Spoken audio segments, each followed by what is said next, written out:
What does it feel like to stand in a room full of people who think they know you, but don't? For me, it was a weight heavier than the champagne glass trembling in my hand at Dad's 60th birthday party. The grand ballroom of the hotel sparkled with crystal chandeliers, the air thick with laughter and clinking glasses. Family, friends, and Dad's colleagues filled the space, their faces glowing with pride for the man of the hour, my father, Robert Langley, the revered heart surgeon who'd saved countless lives. I stood near the edge of the crowd, my heart pounding, knowing what they whispered about me. The failure. The disappointment. The daughter who didn't live up to the Langley name. I wasn't supposed to be here. Not really.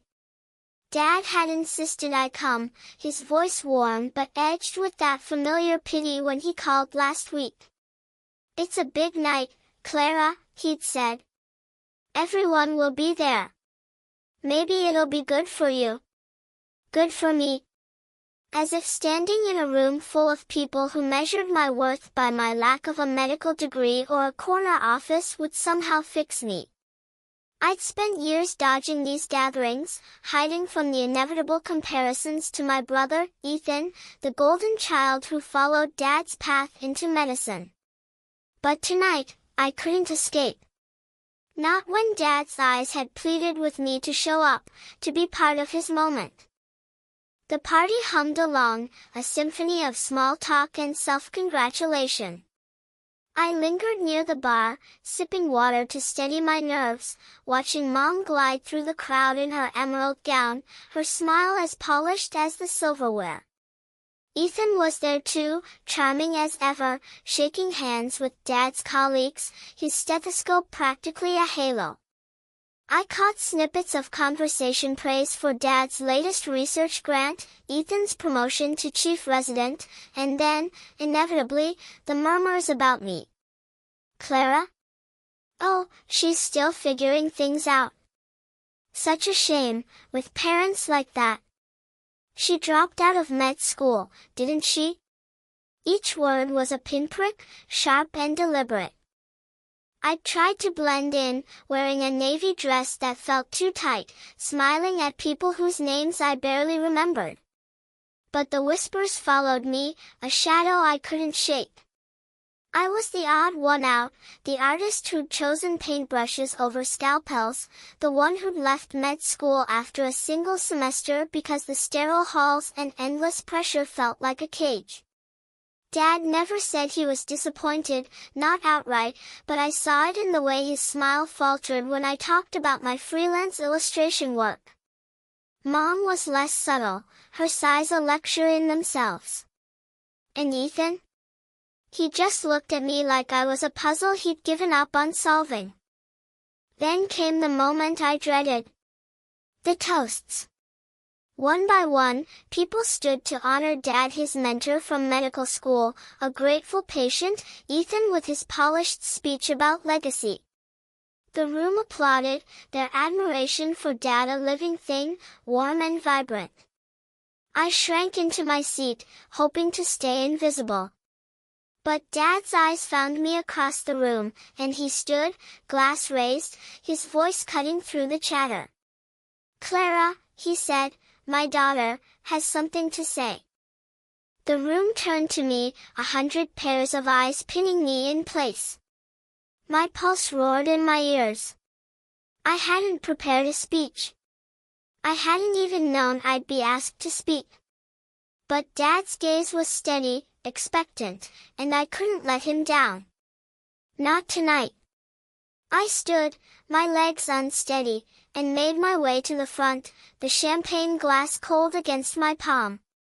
The silence was suffocating, every cough and rustle amplified.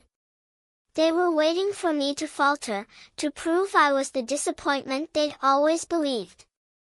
I opened my mouth, but before I could speak, a voice cut through the quiet. This should be interesting, someone muttered, loud enough for the room to hear. A chuckle rippled through the crowd, sharp and cruel. I recognized the voice. Dr. Harmon, one of Dad's oldest colleagues, a man who'd once told me I'd wasted my potential. My cheeks burned, but I forced myself to stand taller. If they wanted a show, I'd give them one. Dad, I began, my voice shaking but clear, you've always been larger than life. A surgeon, a teacher, a hero to so many. The room nodded, their smiles indulgent. I took a breath, steadying myself. But I'm not here to talk about your awards or your surgeries. I want to talk about the man who taught me what it means to be human. The crowd stilled, their murmurs fading. I pressed on, my voice growing stronger. When I was 10, I broke my arm falling off my bike. Dad didn't just fix the bone, he sat with me all night, telling me stories about his childhood, making me laugh through the pain. When I failed my first art contest, he hung my drawing in his office, right next to his diplomas. He never told me I had to be like him. He just wanted me to be me. I paused, my eyes scanning the room. Mom's face was unreadable, Ethan's brows furrowed. Dr. Harmon shifted uncomfortably. But I know what some of you think, I continued, my voice steady now. You look at me and see a failure. No medical degree, no fancy title. Just Clara, the disappointment. A gasp rippled through the crowd, but I didn't stop. I used to believe that too. I thought I'd let you down, Dad, because I didn't follow your path. But I was wrong. Here's where the twist came, unexpected even to me. A figure stepped forward from the back of the room, her silver hair catching the chandelier light. Aunt Lila, Dad's older sister, who'd been a ghost in our family for years. I hadn't seen her in over a decade, not since she'd left medicine to open a bakery, defying the Langley legacy. She'd been invited tonight, but I hadn't noticed her until now. Her presence was a jolt, a reminder of another path, another rebellion. Clara's right, Lila said, her voice firm but kind. Robert never wanted clones. He wanted us to live with purpose, whatever that looked like. She turned to me, her eyes soft. I was called a disappointment too, Clara. I left medicine because it wasn't my calling. I found my joy in flour and sugar, in creating something that made people smile. And Robert? He was my biggest supporter. The room was silent now, every face turned to us. I felt a lump in my throat, but I pressed on, my words for Dad now laced with something new resolve. Dad, you taught me that a life well lived isn't measured by titles or trophies. It's measured by the courage to follow your heart, even when the world calls you a failure. My art, my stories theory, my way of healing, of connecting, of making a difference. And I'm proud to be your daughter, not because of what I do, but because of who you raised me to be. I raised my glass, my hand steady now. To you, Dad. For showing me that love is the greatest legacy.